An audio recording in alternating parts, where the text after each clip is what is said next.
আসসালামু আলাইকুম, সবাইকে স্বাগত জানাচ্ছি বাংলা ইনফো প্রিডাটরে। ধন্যবাদ ক্লিক করে ভিডিওটি দেখার জন্য। আজকে আমি আপনাদের সাথে আরো কিছু সেন্টেন্সের প্যাটার্ন শেয়ার করতে যাচ্ছি, যেগুলো আপনারা ফলো করে যদি সেন্টেন্স তৈরি করে থাকেন তাহলে ওই সেন্সে আরো অনেকগুলো ইংরেজি বাক্য গঠন করতে পারবেন, যা আপনাদের স্পোকেন স্কিলকে আরেকটু ত্বরান্বিত করবে। তো চলুন কথা না বাড়িয়ে সেন্টেন্সের প্যাটার্নগুলো দেখে আসা যায়। সেন্টেন্সের প্যাটার্নের আজকের পর্বে প্রথমেই যেই প্যাটার্নটি রয়েছে বা স্ট্রাকচারটি রয়েছে তা হচ্ছে subject plus have not or has not plus yet plus ভার্বের past participle form plus object. এখন এই স্ট্রাকচারটা আমরা কোন ক্ষেত্রে ব্যবহার করতে পারি?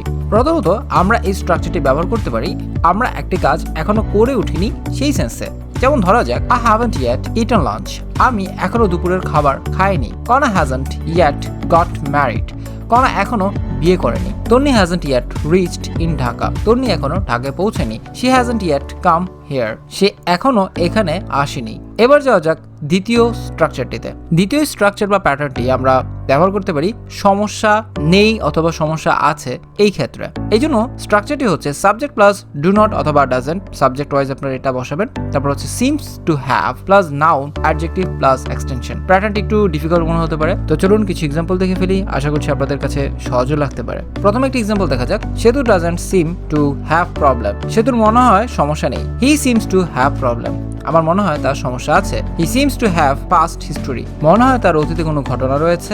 Ripa doesn't seems to have cordiality, রিপাকে আন্তরিক মনে হচ্ছে না। তো বন্ধুরা, এই ক্ষেত্রে আপনারা পজিটিভ এবং নেগেটিভ দুটি সেন্সে কিন্তু আপনারা এই স্ট্রাকচারটি ব্যবহার করতে পারেন, অর্থাৎ সমস্যা আছে অথবা সমস্যা নেই বোঝানোর জন্য। এর পরের প্যাটার্নটি আমরা ব্যবহার করতে পারি কোনো কিছু করা উচিত হয়নি বা উচিত ছিল না এই সেন্সটিকে বোঝাতে। এই জন্য প্রথমত subject plus shouldn't have been দেন ভার্বের B3 প্লাস হচ্ছে এক্সটেনশন। তো চলুন এই স্ট্রাকচার অনুযায়ী কিছু সেন্টেন্স দেখে ফেলি। He shouldn't have been told in this regard, তাকে এই ব্যাপারে কিছু বলা উচিত হয়নি। She shouldn't have been got this one, তার এটা কেনা উচিত হয়নি। You shouldn't have been sold this property, তোমার জায়গাটি বিক্রি করা উচিত ছিল না। You shouldn't have been sent the money, তোমার টাকাটি পাঠানো উচিত হয়নি। The girl shouldn't have been hurt such a way, মেয়েটিকে এভাবে আঘাত করা উচিত হয়নি। আর এরপরে কোনো কিছু করার নিষেধ এই সেন্সটি বোঝাতে আমরা ইট, তারপর হচ্ছে যে কোনো বি ভার্ব অ্যামিজার বা ওয়াজ ওয়ার, তারপর হচ্ছে ফরবিডেন, তারপর হচ্ছে টু, তারপর হচ্ছে ভার্বের best from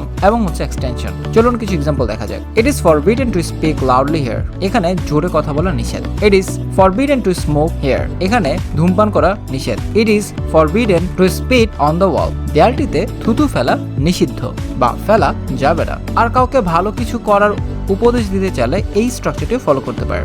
it is better to, তারপর হচ্ছে ভার্বের বেস্ট ফর্ম, তারপর হচ্ছে অবজেক্ট। যেমন ধরা যাক, it is better to go bed early, তাড়াতাড়ি ঘুমোতে যাওয়া ভালো। It is better to go study in the morning, সকালে পড়াশোনা করা ভালো। It is better to walk in the morning, সকালে হাঁটাহাঁটি করা ভালো। It is better to subscribe Bangla info predator. এখন আমরা যে প্যাটার্নটি আপনার সাথে শেয়ার করবো সেটা যদি আপনি আপনার খুব পছন্দের কোনো মানুষকে বা কাউকে যদি কিছু না করতে দিতে চান তাহলে সেক্ষেত্রে ব্যবহার করতে পারেন। স্ট্রাকচার বা প্যাটার্নটি হচ্ছে subject plus won't let plus object অথবা কোনো পার্সন, তারপর হচ্ছে ভার্ব এন্ড এক্সটেনশন। তো চলুন এই স্ট্রাকচারটি অনুযায়ী কিছু সেন্টেন্স দেখে ফেলি। I won't let you smoke, আমি তোমাকে ধূমপান করতে দিব না। I won't let you go, আমি তোমাকে যেতে দিব না। I won't let you watch TV this time, আমি তোমাকে এই সময় টিভি দেখতে দিব না। I won't let you tell anything, আমি তোমাকে কিছুই বলতে দিব না। তো বন্ধুরা, অলরেডি আপনারা সেন্টেন্সের প্যাটার্নগুলো দেখে ফেলেছেন এবং সেই অনুযায়ী কিছু এক্সাম্পল আমি শেয়ার করেছি, হয়তো আপনারা বুঝতে পেরেছেন। আশা রাখবো আপনারা নিজেরাও এই প্যাটার্নগুলো ফলো করে আরো কিছু সেন্টেন্স তৈরি করতে পারেন এবং চাইলে কমেন্টে আপনাদের সেই তথ্যগুলো শেয়ার করতে পারেন। আর যদি আমার এই ভিডিওটি ভালো লেগে থাকে তাহলে প্লিজ আমার চ্যানেলটিকে সাবস্ক্রাইব করবেন এবং লাইক কমেন্টের মাধ্যমে আপনাদের মূল্যবান মতামত জানাতে পারেন। আর পাশাপাশি আপনাদের ফ্রেন্ডসদেরও শেয়ার করতে পারেন। আর পরবর্তী ভিডিও পর্যন্ত আপনারা সবাই ভালো থাকবেন, সুস্থ থাকবেন এই কামনাই করছি। Till then, take care.